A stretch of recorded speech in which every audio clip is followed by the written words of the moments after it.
The ledger was the size of her palm, and bound in goat leather she had cured herself, and Maren Vossi held it open over the candle, so the steam from the kettle would not warp the page she was working on. She wrote in a script no one in the village could read, because she had built it herself when she was 11, after the first girl came to her cottage in the dark and asked whether it was true she could no longer be a mother. And Maren had not yet known how to answer, except to write the name down. Joy Halloran, age 16 at examination, marked infertile on the second night of the hunger moon, 22 years ago. Maren turned the page. Tessa Brendow, age 14, marked on the eve of the long frost. Nadine Cole, age 15, marked the morning after her mother's funeral, which Maren had always thought was a particular cruelty, even by the standards of a verdict that had no appeal.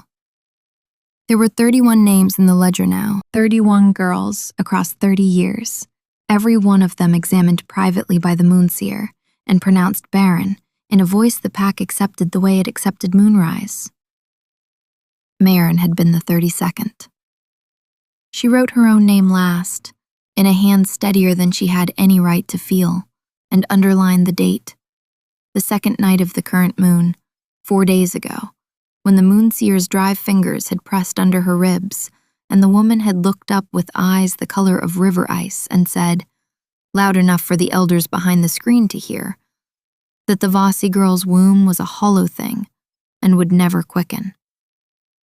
Her uncle had wept, which had surprised her until she understood he was weeping with relief, because a barren niece could be sold without a dowry, and a barren niece would not be missed. She closed the ledger and slid it into the false bottom of her healer's chest, beneath the dried yarrow and the tincture bottles, and then she heard the bell at the village gate begin to ring. And she knew the wagon had come for her.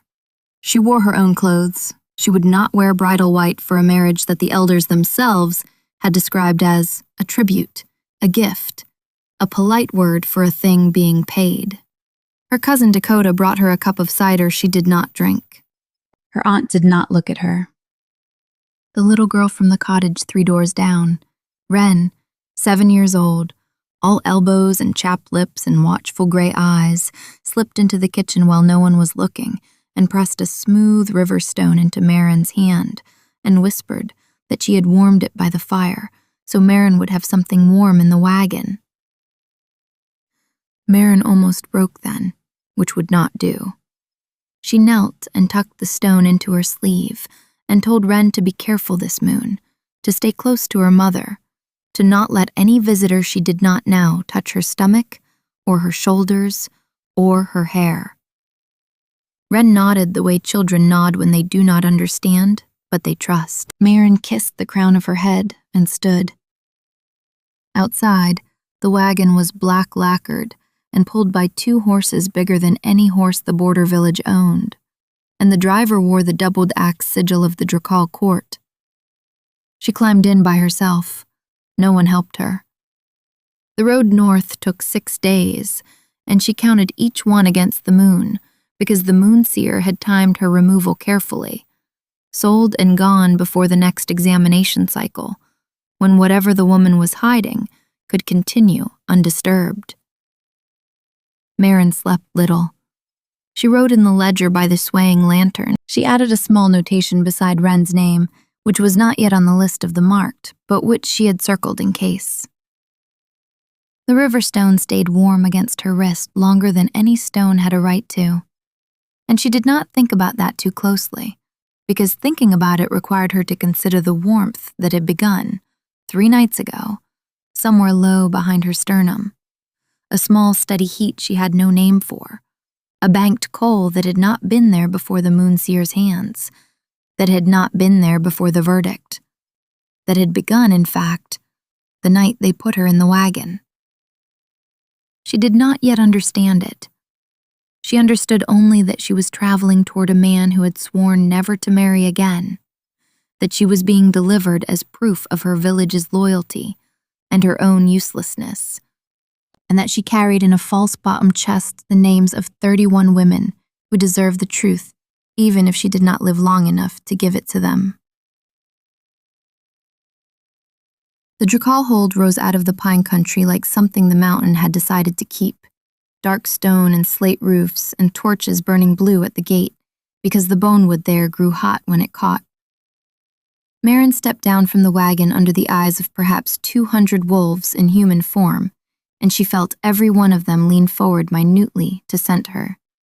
And she watched their faces shift, almost in unison, into a confused middle expression. Not contempt, which she had braced for, but puzzlement, as if the air around her did not match the message they had been given. The herald announced her by the words her uncle had written: tribute bride, gifted in good faith, of clean line and quiet temperament, examined and confirmed barren by the moonseer of the Vossi pack, so that no false hope might trouble His Majesty's grief. Maren kept her chin level. She had decided on the road that she would not flinch at any of it. The court parted, and Caron Drakal came down the steps. He was taller than the men around him by half a head, and built like a thing meant to break sieges, and his face had the kind of stillness that was not calm, but discipline, and his eyes were the gold brown of old amber held to firelight. He stopped 3 paces from her. The hold went so quiet, she could hear the torches breathe. He did not speak at first. He simply inhaled, slow, once, and Maren saw something pass across his face that was not for the court. A flicker, a tightening at the jaw, a widening of the pupils. And then it was gone, locked behind that stillness again. When he spoke, his voice was lower than she had expected, and rougher, and very precise. "You are Maren Vossi." She said she was. "You traveled 6 days." She said yes. "Are you cold?" She said she was not, which was a lie. He looked at the wagon driver. The driver flinched. He looked back at her. "Walk beside me," he said, and that was all the ceremony she got. No oath, no exchange of tokens, no presentation of the marriage cup the heralds had clearly prepared. Caron Drakal turned and went up the steps, and Maren walked beside him because there was nothing else to do. And behind her, she heard the court erupt in the controlled murmur of 200 wolves trying to understand what their king had just done. He took her not to the great hall, but to a smaller room off it, a study with a fire already built and a chair already drawn close to it. He closed the door. He did not sit. He stood at the window with his back to her for a long count of breaths, and when he turned, his face had not softened, but his voice had. "Whoever examined you," he said, "lied." She felt her hands go cold inside her sleeves. "I know what fertile women smell like, Maren Vossi. I know what barren women smell like. I know what a masked scent smells like, and yours has been masked, competently, with something herbal, something I would guess you did not apply yourself." She did not answer. She could not yet decide whether answering was safe. He watched her decide. He did not push. After a moment, he said, more quietly, "I will not touch you tonight. I will not touch you any night you do not ask. But I will not return you either, because if I send you back to the people who did this to you, you will not survive the next moon. Do you understand me?" She understood him.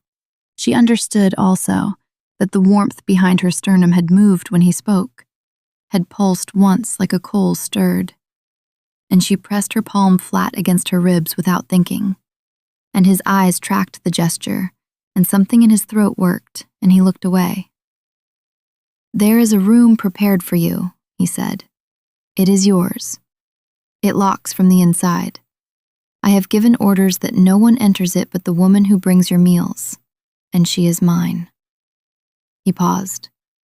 "My wolf is not pleased with what was done to you. Neither am I. But neither of us will move against your former pack until you tell us what you want done.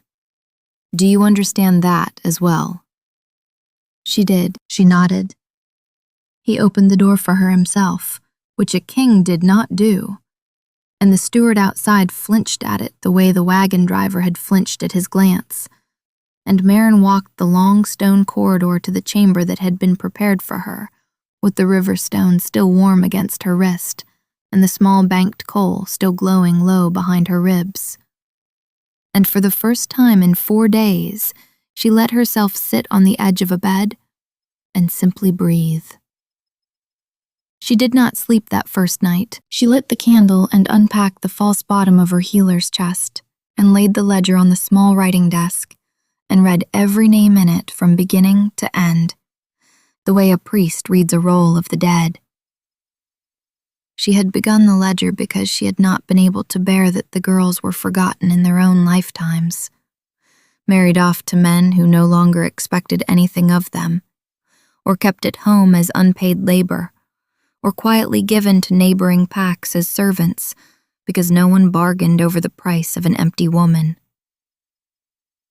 3 of them had killed themselves. One of them, Lance Bremer's sister Elith, had simply walked into the river one autumn and not walked out, and the Moonseer had performed her funeral and called her grief a mercy.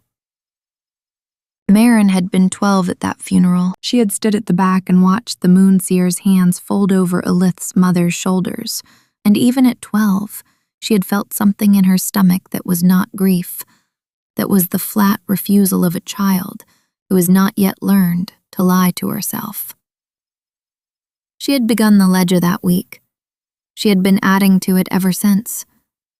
She closed the book now and rested her forehead on its cover, and she let herself feel, just for a count of 10, the size of what she was carrying. Then she put the ledger away and pulled the chair to the window and watched the moon clear the eastern ridge. 4 days into the cycle, 24 to go.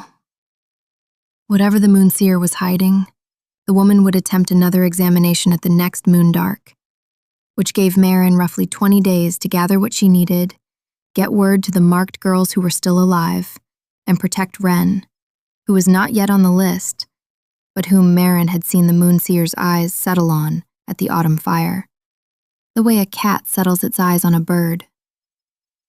The warmth behind her sternum pulsed again. She had not yet named it. She set her hand over it and frowned.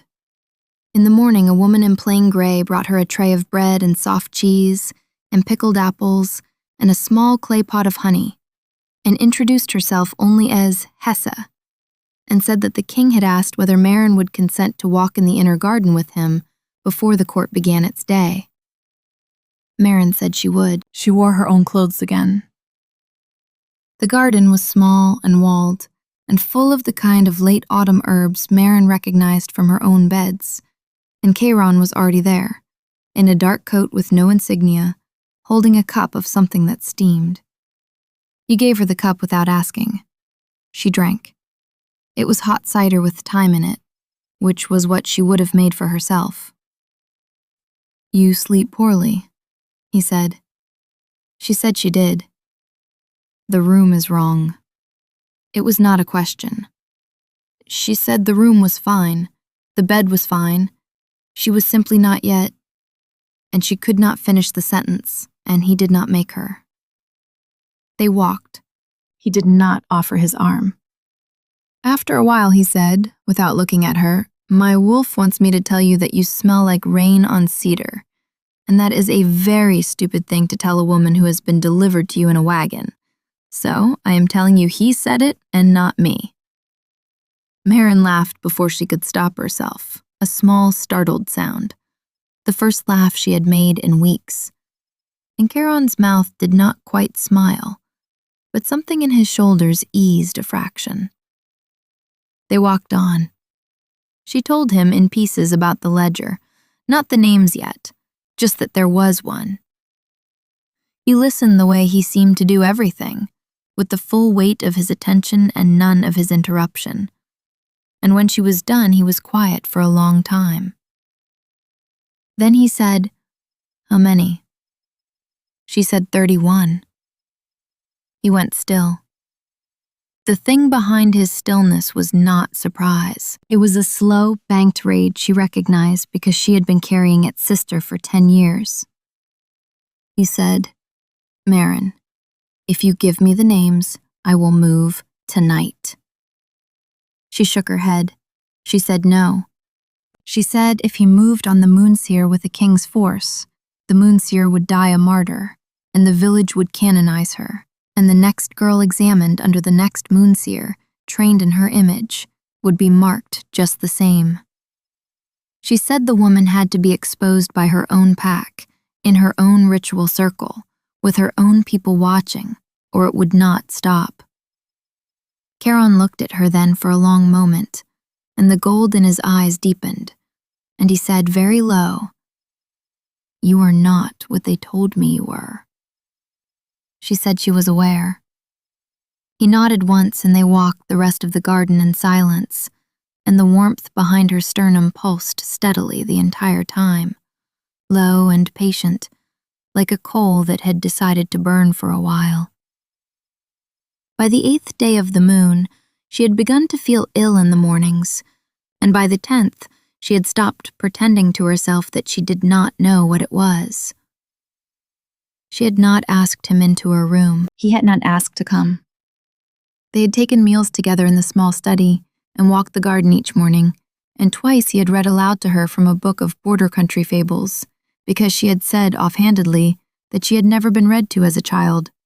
And the second time he read to her, she had fallen asleep in the chair across from him, and woken 3 hours later with a blanket over her, and the fire built up, and Charon gone, having left without disturbing her. They had not touched. The thing behind her sternum had grown, not larger exactly, but more present, a low warmth that was always there now, that pulsed harder when he entered a room and steadied when he left it, that she had stopped trying to explain to herself as anything other than what it was. On the 10th morning, she stood in front of the polished bronze in her chamber and pressed her palm flat to her belly and felt, beneath her hand, an answering warmth that was not her own, that was smaller and newer and entirely separate from the coal behind her sternum.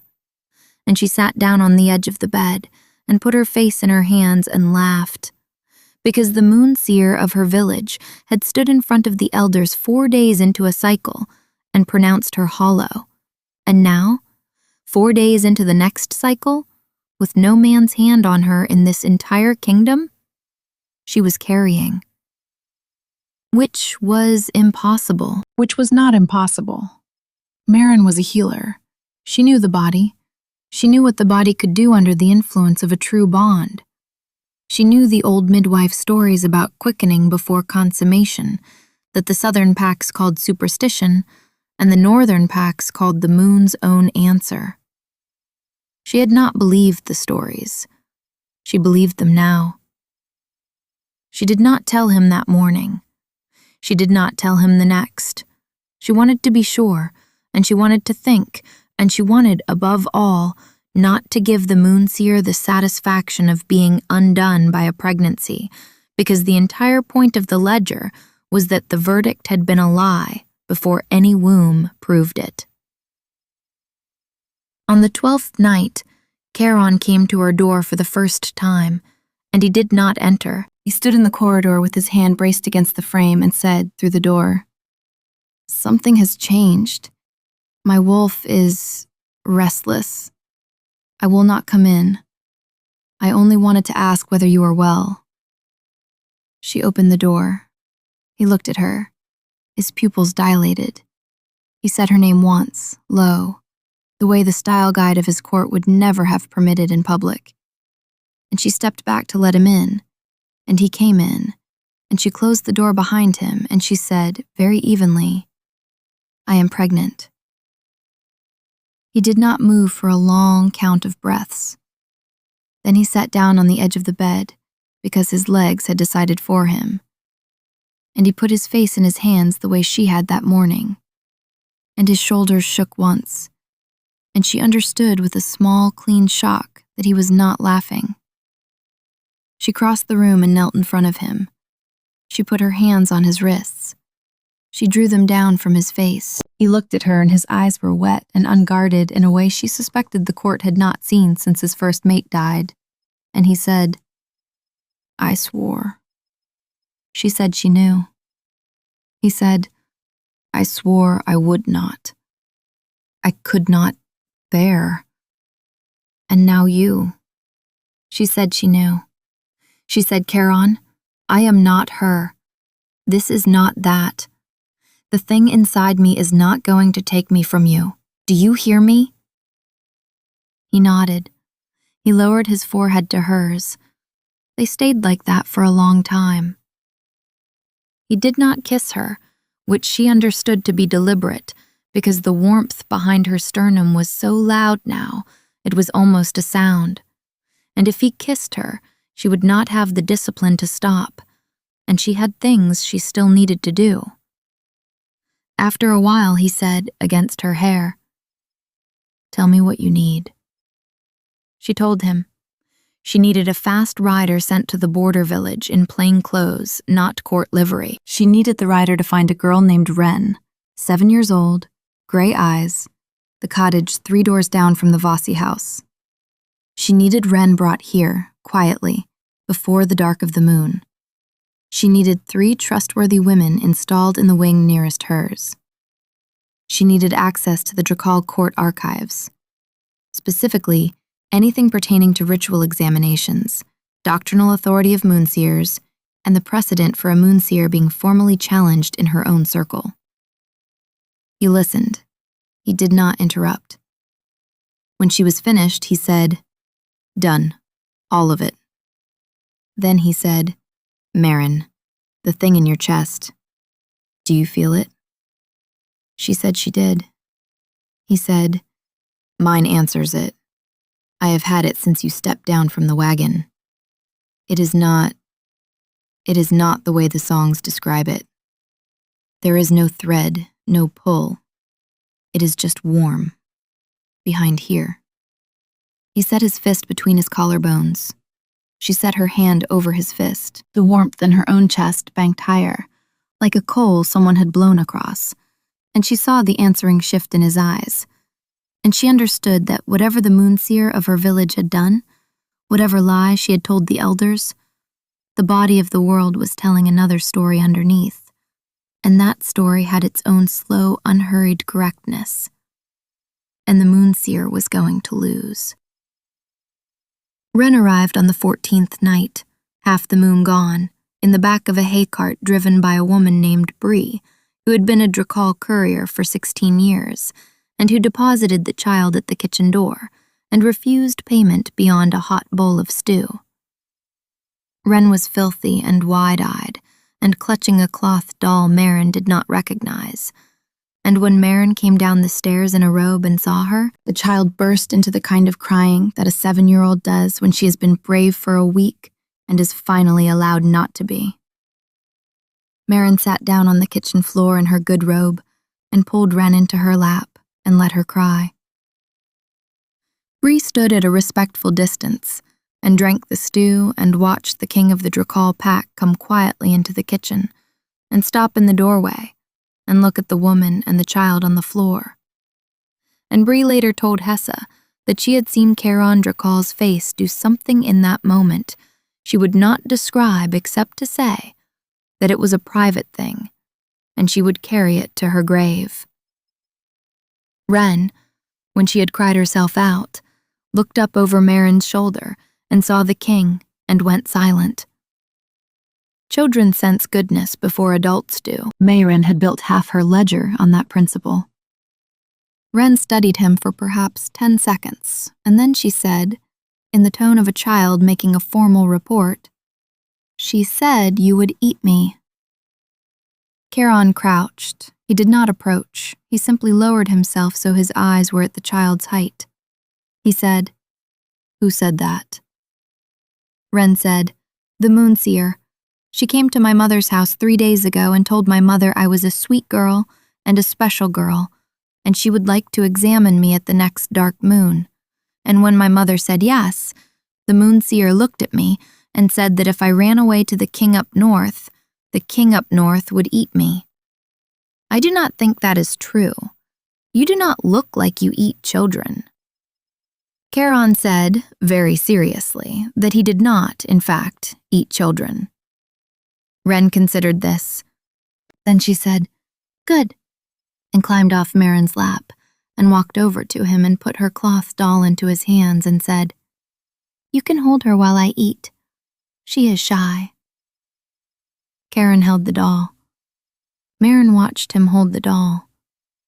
Something in her chest, which had been warm for days, tipped over into something larger, something that was not the bond exactly, but a thing made by the bond, a thing made by watching a man who had lost a child in childbirth hold a stranger's doll because a stranger's child had asked him to. She had to look away.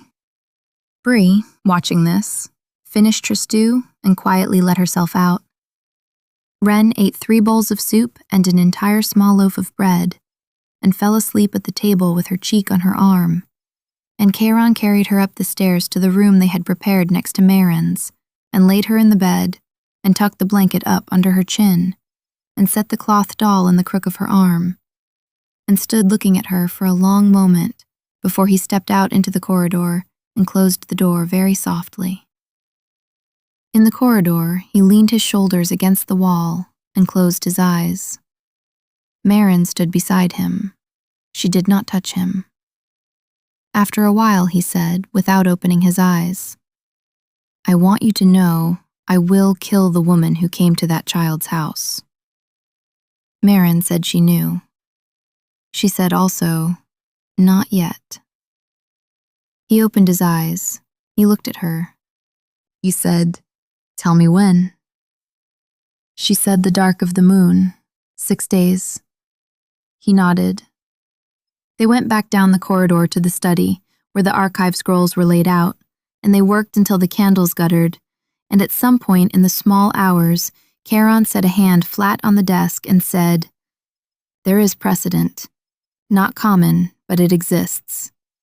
A moonseer can be challenged in her own circle by any wolf who claims her verdict was issued in bad faith. If the challenge is upheld by the witnessing pack, the moonseer is stripped.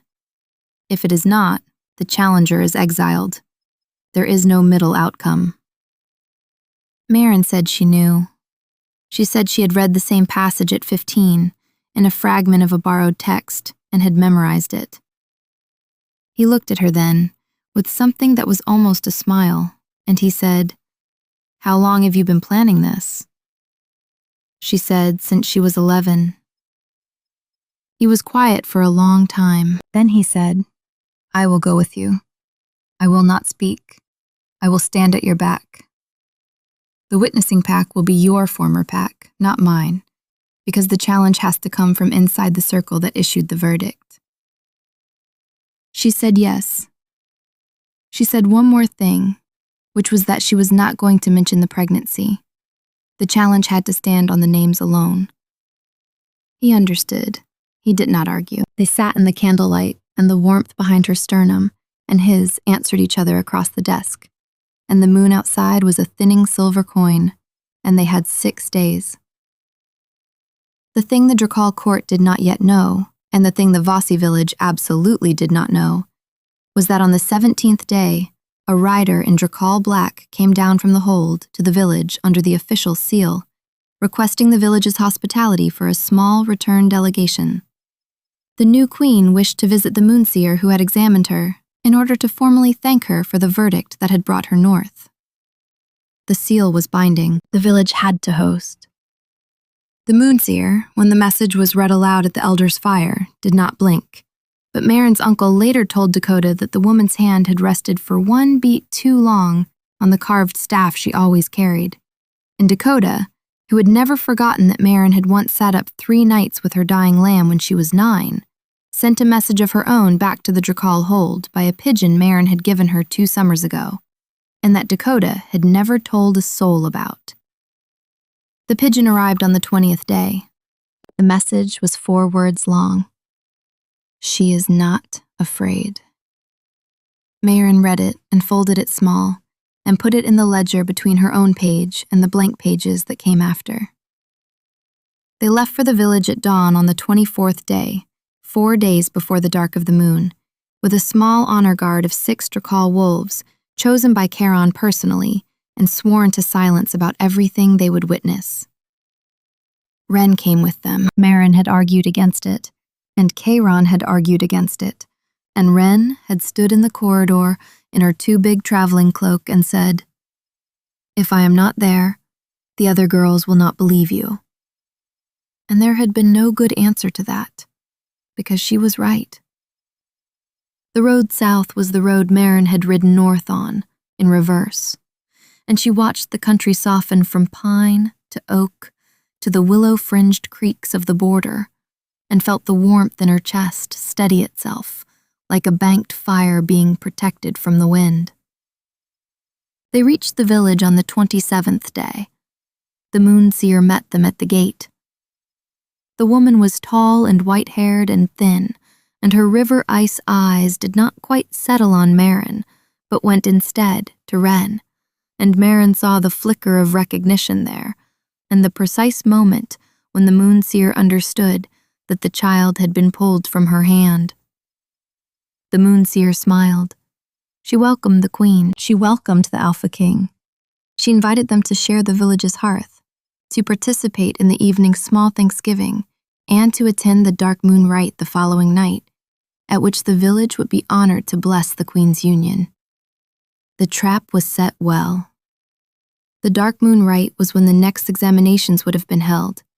The moonseer was inviting Maren into the same circle in which she had been pronounced barren, in order, presumably, to pronounce her again, this time before her king.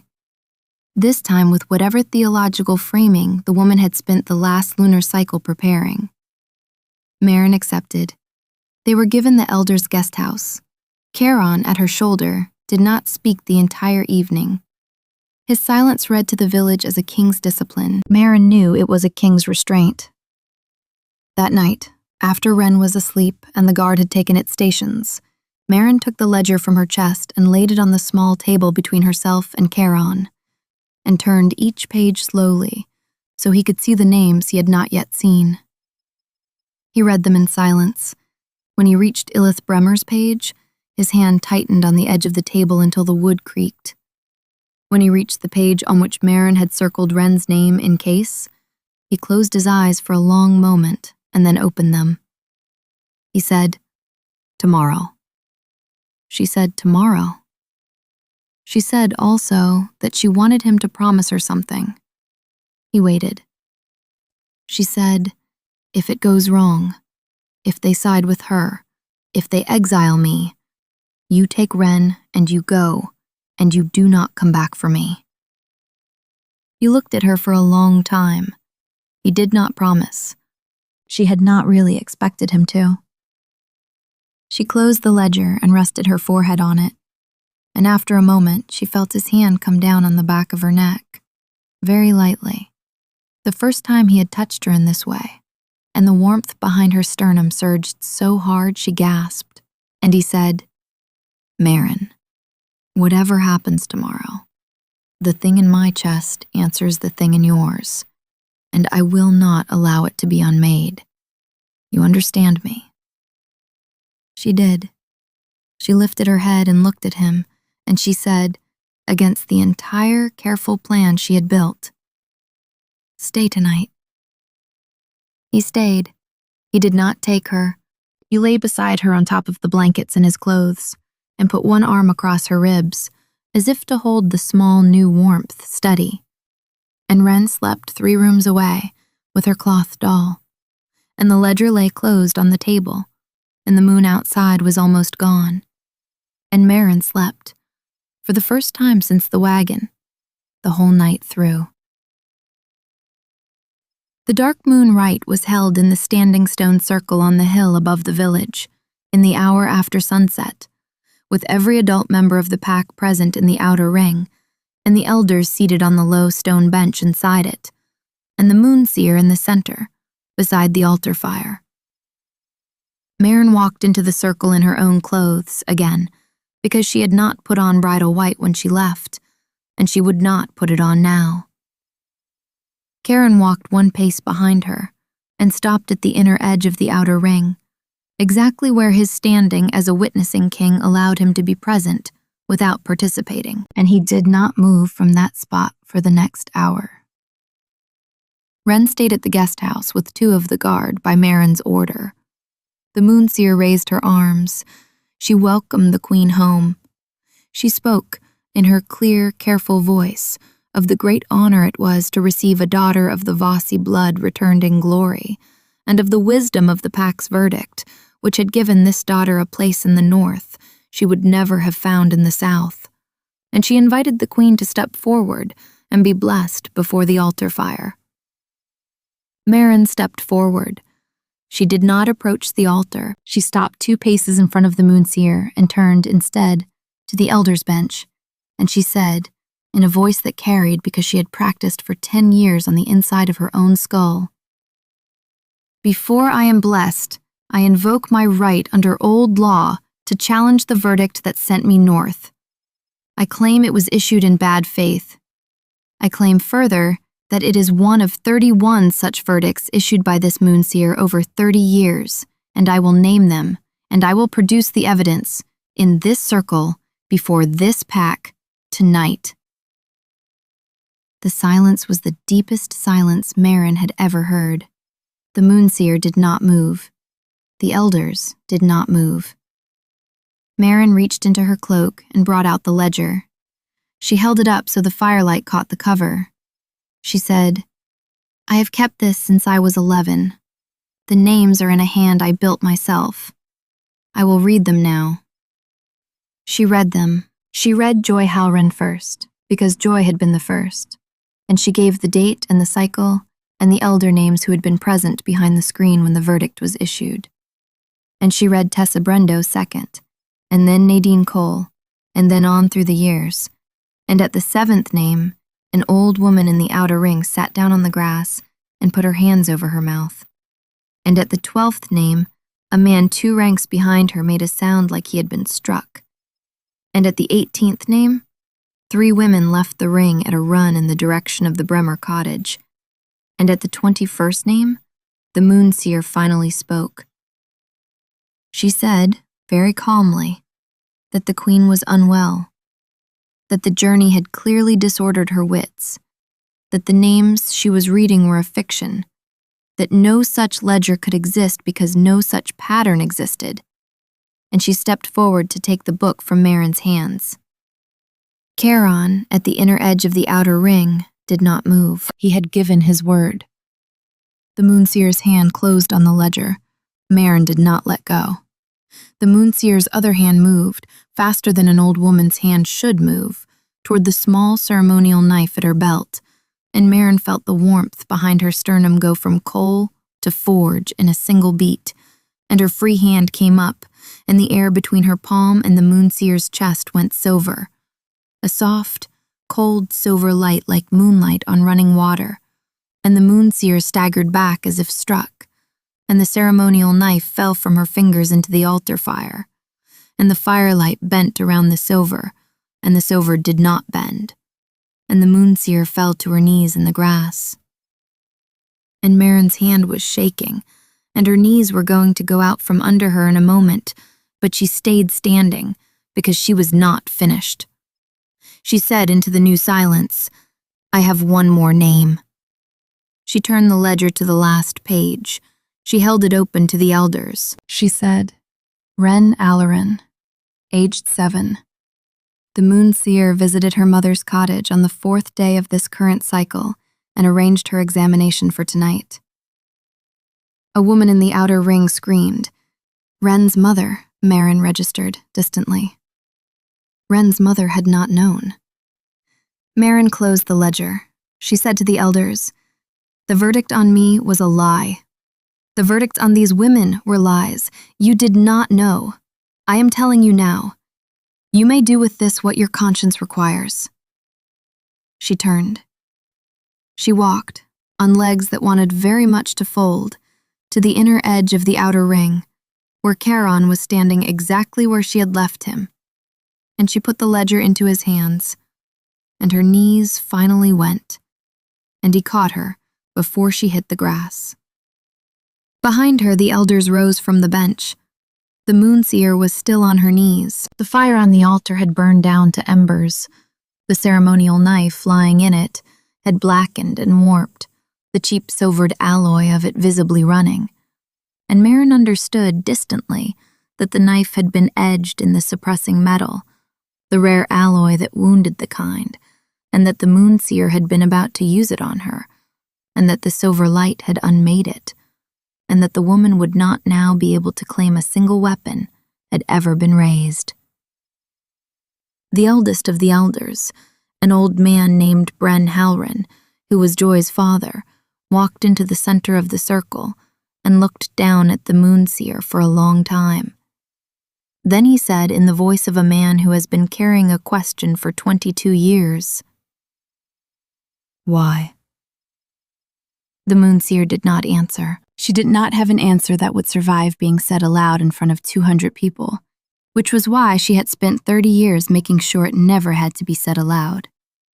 Bryn Howren turned to the pack. He said, "We will hear every name. We will hear them tonight. We will not sleep until we have heard them." The pack did not protest. The pack sat down in the grass, in the dark, in a ring around the standing stones, and Bryn Howren took the ledger from Kayron's hands, with permission, and began, one by one, to read the names aloud again.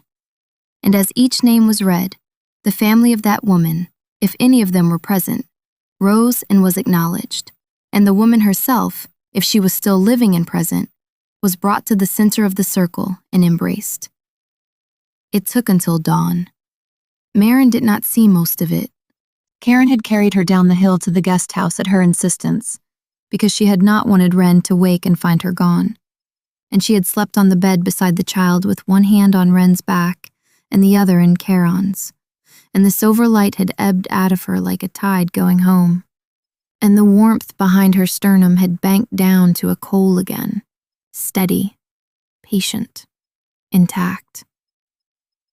The moonseer did not survive the night, but not in the way Karen had at one point intended.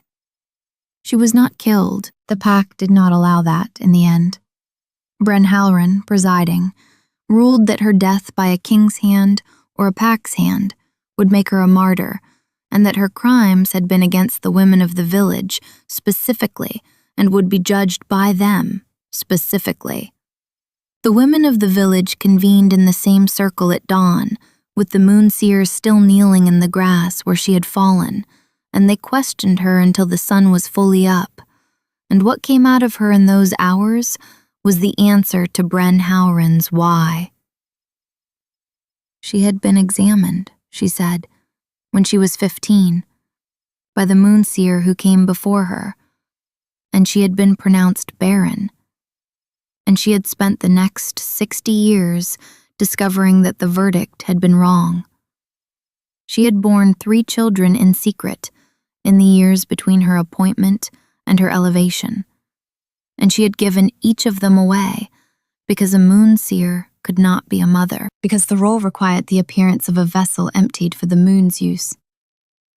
She had grown to believe, somewhere in those decades, that the verdict had been a kindness, that the girls she marked were being saved, as she had been saved, from the lie of a fertile life, given instead the dignity of a known fate.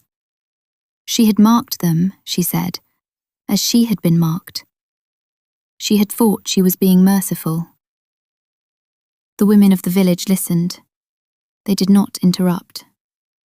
When she was finished, the eldest of them, an aunt of Tessa Brendow's named Mira, said only, "You decided for us." The moonseer did not answer. Mira said, "You will not decide for anyone again." The pronouncement was formal exile, stripped of office, stripped of the staff, stripped of the right to speak in any wolf circle anywhere in the 8 kingdoms. She would be escorted to the southern coast and put on a ship, and the ship would not return. The decision was the women's and the women's alone. Kayron, when he was told, did not protest. He had given Maren his word. He kept it. The suppressing alloy in the ceremonial knife was traced by Drakal investigators in the days that followed to a small mining operation 2 valleys over that the Moonseer had been quietly funding for 20 years out of the offerings made to her at each examination. A slow, patient program of producing the metal that wounded her own kind, kept hidden in the floor of the standing stone shrine, kept ready in case a girl ever challenged her. The mine was closed. The metal was buried in a sealed pit at the edge of the kingdom, under a tree Charon's grandfather had planted, where it would not be disturbed. The 31 names in the ledger were read aloud at every village fire for 31 nights, 1 name a night. And at the end of the 31 nights, Ren copied the ledger by hand into the village's permanent rolls and presented the original to Maren, who kept it. The new Moonseer, when one was finally chosen 6 months later, was a woman of 42 named Sela Howren, Joy's younger sister, who had been a midwife for 20 years and who, on the night of her installation, swore an oath the village had never required of a Moonseer before, that she would never examine a woman alone, that every examination would be witnessed by 2 women of the woman's own choosing, and that the verdict, whatever it was, would be spoken aloud in the woman's hearing first, and the elders' hearing second, in that order, with no exceptions. The pack approved it unanimously. The reform spread. By the end of the year, 3 other border packs had adopted the same oath, and by the end of 2 years, the practice had reached the central kingdoms, and Maren, who had not gone looking for any of this, found herself receiving careful letters from Moonseers she had never met, asking whether the Vasi reform might be spoken into their own circles. She answered every letter. She kept answering them for the rest of her life. Ren stayed. There had been a brief, careful conversation with Ren's mother, who had wept and apologized, and said that she had not known and would not have agreed if she had known, and that she could not, in conscience, send her daughter back to a village she now associated with the Moonseer's hand on her child's hair, and would Maren, would the Queen, consider. And Maren had said yes before the woman could finish the sentence. Ren came north with them in the same wagon Maren had ridden south in, except that this time Maren rode beside her instead of alone, and Charon rode alongside the wagon on a tall gray horse and dropped back, every hour or so, to the wagon window to make sure both of them were warm enough.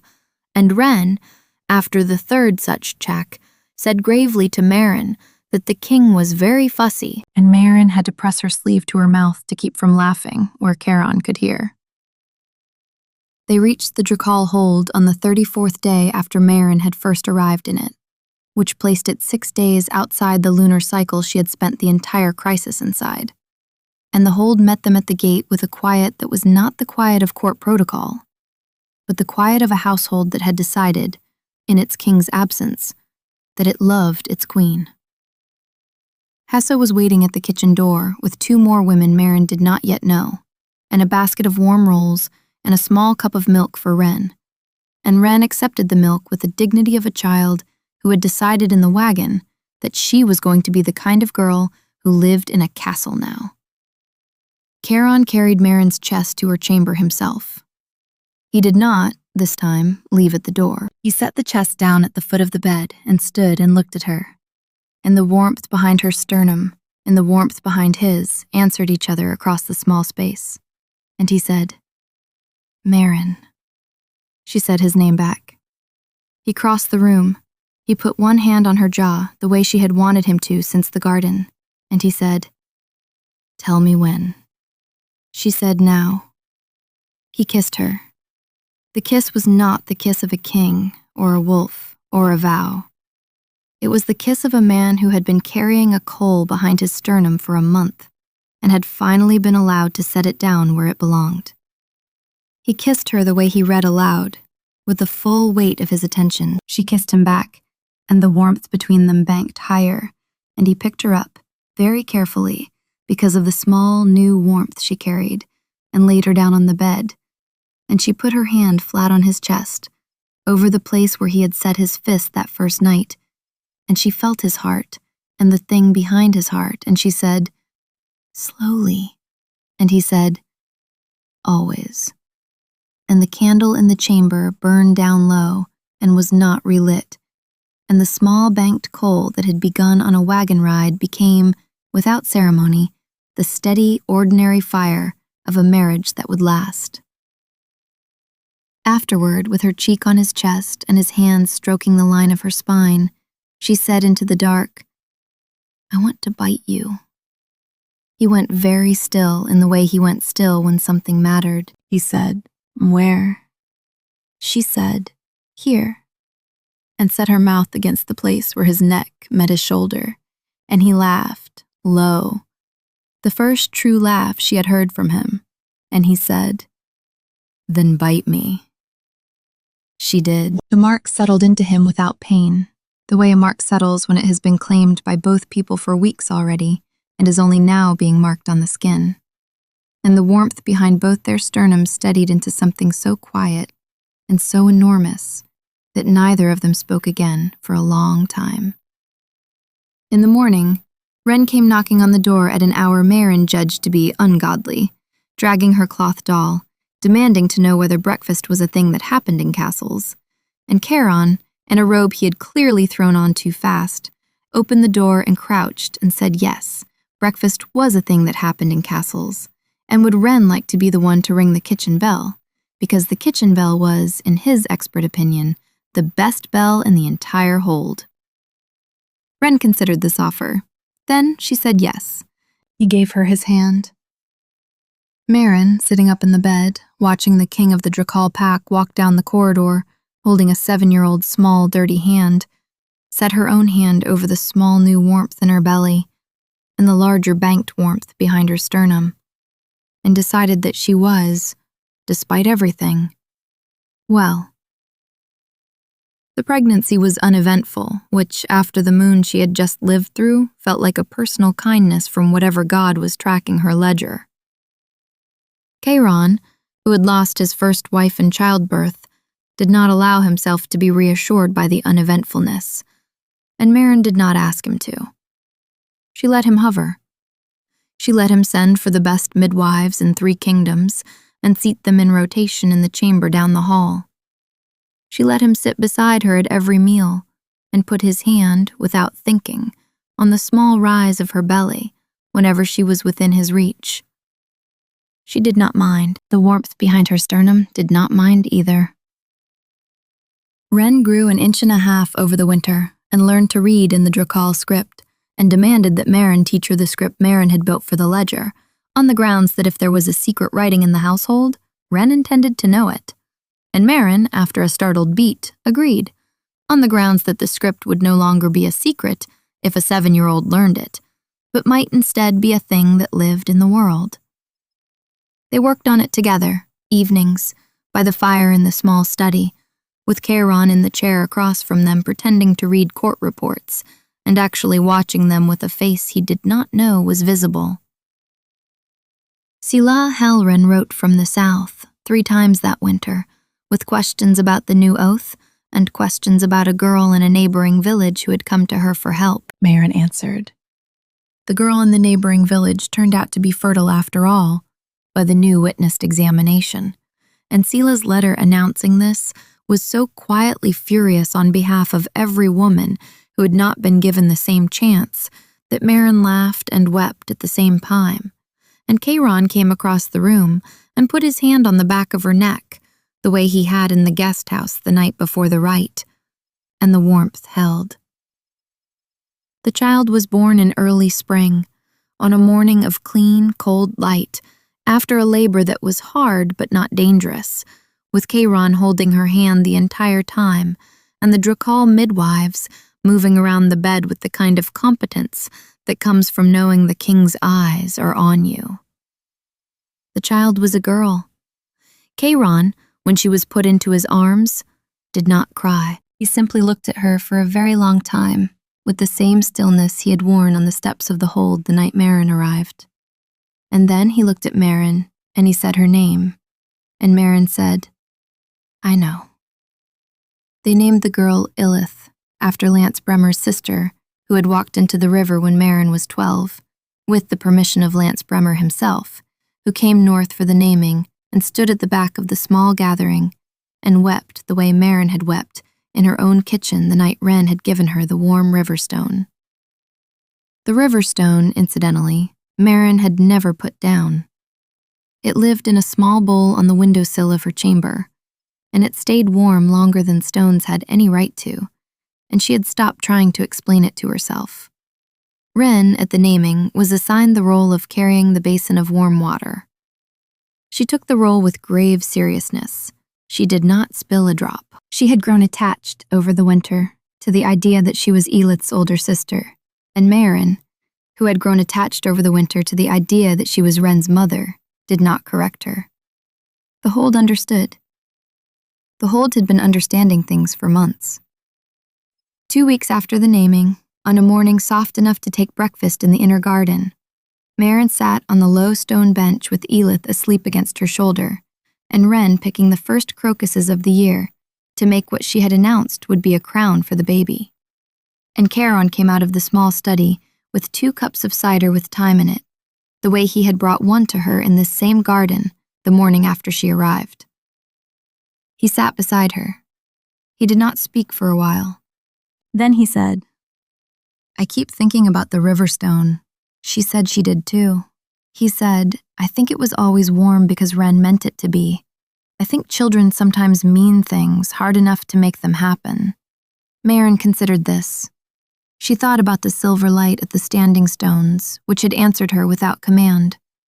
She thought about the small, steady coal behind her sternum, which had begun on a wagon ride before any vow had been spoken. She thought about the ledger, which sat now on a shelf in the small study, no longer secret, its pages copied into a dozen village rolls in 3 kingdoms, the names of 31 women, known and held. She said, "I think you're right." Charon drank his cider. Ren brought over the crocus crown and put it, with infinite care, on Elith's tiny head. Elith did not wake. The crocus crown slipped a little. Ren adjusted it. Maren watched her adjust it and felt the small, steady coal behind her sternum bank just a little higher, the way it did when something was right.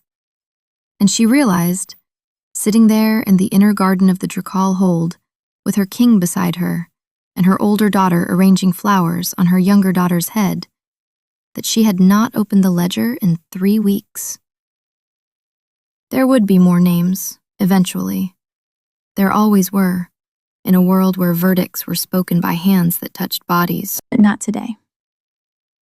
Today, the warmth behind her sternum was steady, and the river stone on the windowsill was warm, and the cider had thyme in it, and the crocuses were the first of the year, and the 7-year-old who had once given her a warmed stone in a wagon was placing flowers on the head of a baby named Elith, and the king, who had once stood 3 paces from her in a courtyard of 200 wolves, had brought her a cup of the drink she would have made herself.